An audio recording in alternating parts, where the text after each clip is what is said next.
साहेब त्या सगळ्यांना बाकीच्यांना सगळ्यांना घेऊन द्या. अरे सगळ्यांना घेऊन या ना. काही लोक अंतर्गत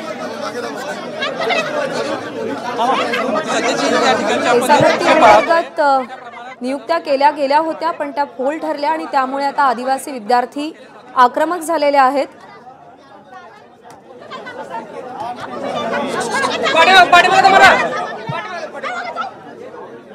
आणि महाराष्ट्रातल्या काही आदिवासी आमदारांनी मंत्रालयातल्या जाळीवरती उडी घेत पेसा भरतीच्या मुद्द्यावरती लक्ष वेधून घेण्याचा प्रयत्न केलेला आहे.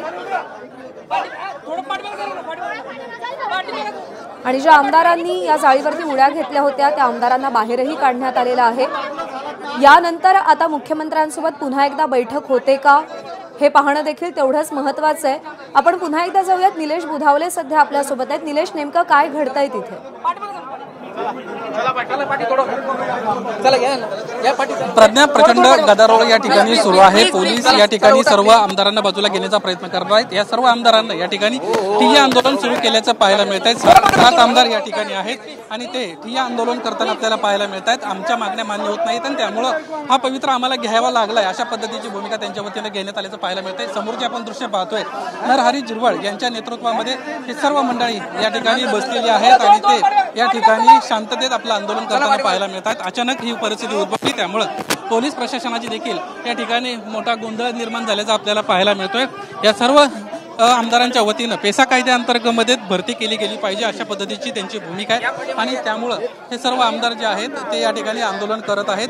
6 ते 7 आमदार या ठिकाणी बसलेत आणि त्यांच्या वतीनं या ठिकाणी शांततेत या ठिकाणी ठिय्या आंदोलन करून आपल्या ज्या मागण्या आहेत त्या मान्य कराव्यात यासाठी प्रयत्न होताना पाहायला मिळत आहेत. समोरची दृश्य पाहतोय. अनेक मोठ्या प्रमाणामध्ये आज कॅबिनेट बैठक असल्यामुळं नागरिक सध्या मंत्रालयामध्ये दाखल झालेले आहेत आणि अशा वेळी या सर्व आमदारांना गोंधळ केल्याचं आपल्याला पाहायला मिळत आहे. आमदार या ठिकाणाहून हलायला तयार नाहीयेत. पोलिसांच्या वतीने त्यांना विनंती करण्यात येते मात्र आमदारांना या ठिकाणाहून आपण हलणार नाही अशा पद्धतीचा पवित्रा घेतल्याचं आपल्याला पाहायला मिळत आहे. सर्व आमदार या ठिकाणी पोहोचलेले आहेत आणि त्यांच्या वतीने या ठिकाणी आपल्याला पाहायला मिळत आहे. हा सध्याचा गोंधळ आपण या ठिकाणी पाहतोय. याचं कारण या ठिकाणी सर्व आमदारांना विनंती केली जाते की त्यांना या ठिकाणाहून बाजूला जावं. त्यांना मुख्यमंत्र्यांची वेळ दिली जाईल. मुख्यमंत्र्यांसोबत त्यांची चर्चा केली जाईल. मात्र आमदारांना जोपर्यंत आमच्या मागण्या मान्य होत नाही तोपर्यंत आम्ही या ठिकाणाहून हलणार नाही अशा पद्धतीचा पवित्रा या ठिकाणी घेतल्याचं आपल्याला पाहायला मिळत आहे. तुम्ही ऐका एक मिनिट. ओ सर तर सध्या आपण दृश्य पाहतोय निलेश की हे सगळ्या आदिवासी आमदारांनी मंत्रालयामध्ये ठिय्या मांडलेला आहे. नरहरी झिरवळ हे सुद्धा या आंदोलनामध्ये सहभागी झालेले आहेत. वास्तविक 29 ऑगस्ट रोजी सह्याद्री अतिथीगृहावरती जी बैठक पार पडली होती त्या बैठकीमध्ये 15 सप्टेंबरपर्यंत पेसा अंतर्गत नियुक्ती आदेश देण्यात येईल असं आश्वासन मुख्यमंत्री एकनाथ शिंदे यांनी दिलेलं होतं. पण त्यानंतर सुद्धा नियुक्त्या झालेल्या नाहीत आणि त्यामुळे हे विद्यार्थी आक्रमक झालेले आहेत.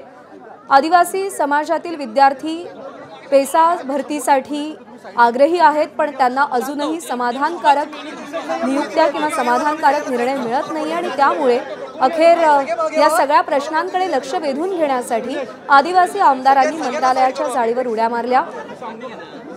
या सगळ्या आमदारांना सध्या बाहेर काढण्यात आलेलं आहे पण मंत्रालयामध्येच त्यांनी ठिय्या मांडलेला आहे. काहीशी गोंधळाची परिस्थिती आपल्याला इथे पाहायला मिळतेय.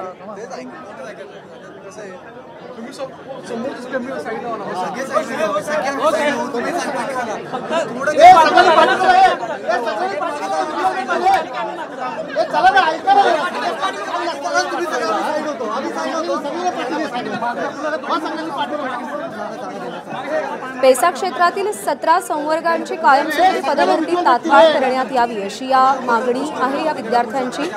शिफारस पात्र उमेदवारांना नियुक्तीचे आदेश दिले जावेत ही मागणी होती पण या मागणीवरती सरकार अजूनही तोडगा काढू शकलेलं नाही आणि त्यामुळे आदिवासी विद्यार्थ्यांसह सरकारमधले आणि विरोधी पक्षातले आदिवासी आमदार सुद्धा आक्रमक झाले. कारण का या आदिवासी आमदारांना सातत्यानं त्यांना विचारल्या जाणाऱ्या प्रश्नांना उत्तरं देणं भाग होतं पण सरकारी पातळीवर निर्णय होऊ शकत नसल्यामुळे हे आमदार देखील उत्तरं देऊ शकत नव्हते आणि शेवटी या सगळ्या मुद्द्यावर लक्ष वेधण्यासाठी या आमदारांनी मंत्रालयाच्या जाळीवर उड्या मारल्या। या आमदारांना सध्या बाहेर काढण्यात आलेलं आहे। मंत्रालयात सध्या मंत्रिमंडळाची बैठक सुरू आहे। मंत्रालयामध्ये हा जो सगळा प्रकार घडला त्यानंतर सध्याच्या मंत्रिमंडळ बैठकीत हा निर्णय होतो का किंवा हा मुद्दा चर्चेत येतो का हे पाहणं महत्त्वाचं आहे।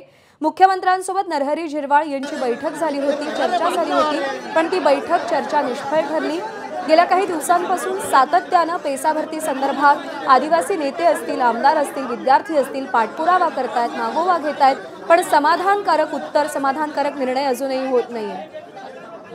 आणि विरोधी पक्षनेते विजय वडेट्टीवार सध्या आपल्यासोबत आहेत। वडेट्टीवारजी, आज आदिवासी आमदारांनी मंत्रालयातल्या जाळीवर उड्या मारल्या, पेसा भरतीचा मुद्दा आहे।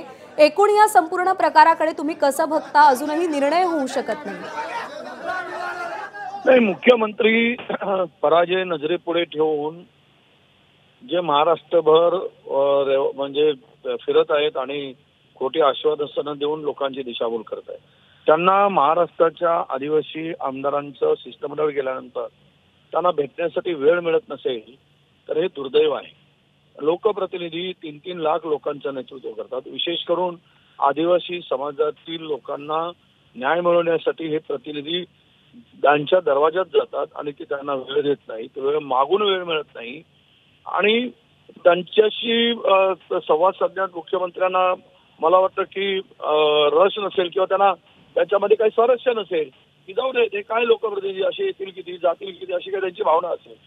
कदाचित म्हणजे तुष्यतेची वागणूक कदाचित आदिवासी आमदारांना त्यांना द्यायचं असेल असं मला दिसतं, म्हणून त्यांच्या प्रश्नाकडे किंवा त्यांना भेटण्यास टाळाटाळ मुख्यमंत्र्यांनी केली असावी।